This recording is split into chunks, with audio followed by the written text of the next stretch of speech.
Très chers amis, nous revenons cette fois-ci avec la grammaire. Magister touche à toutes les sous-branches pour vous permettre d'approfondir les langues romanes, comme je vous ai toujours demandé. Alors, avec la grammaire, nous allons voir la coordination. Pour vous les finalistes, c'est très important parce que vous serez devant les jurys pratiques des latins et vous serez obligé de traduire des mots. Et comment vous allez vous y prendre si vous n'êtes pas à la hauteur de la grammaire, la stylistique, l'orthographe, ainsi que d'autres sous-branches qui compléteront bel et bien la langue latine. Alors, soyez très attentifs.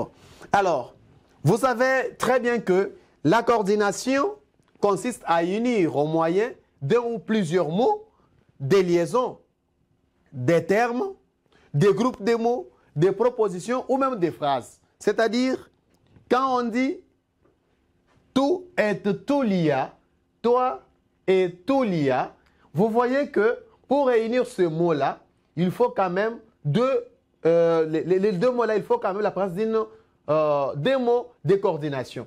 Ou encore, quand on peut dire « Paulus ambulat cum patrem et Johannes ambulat cum fratrem », c'est-à-dire Paul se promène avec son père et Jean se promène avec son frère.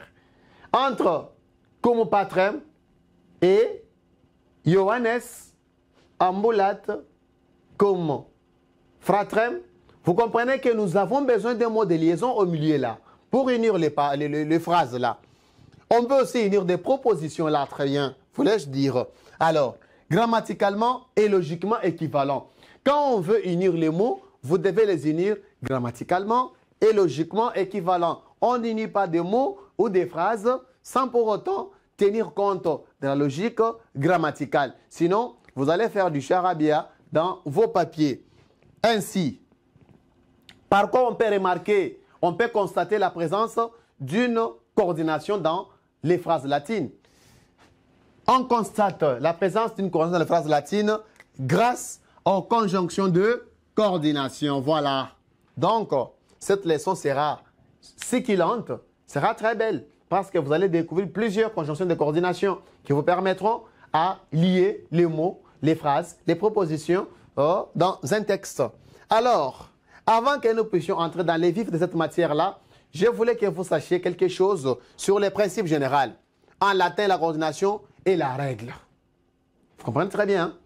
Les principes est tel que, en latin, la coordination est une règle à suivre. L'absence de liaison ou la syndète est une exception.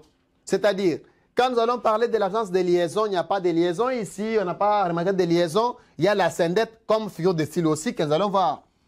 Autrefois, à la prochaine occasion, vous comprendrez que ça c'est une exception. Mais la coordination reste la règle que tout le monde doit maîtriser, mais tout simplement, la syndète est une exception. Alors, à la prochaine occasion, nous allons chercher à vous donner quand même quelles sont les règles spécifiques, particulières de la coordination et aussi de quelle manière on peut procéder pour quand même unir les mots, les propositions ainsi que les phrases. Et les exceptions ne vous manqueront pas. Vous serez aussi en possession de ces exceptions-là concernant la coordination en grammaire latine. Je vous remercie.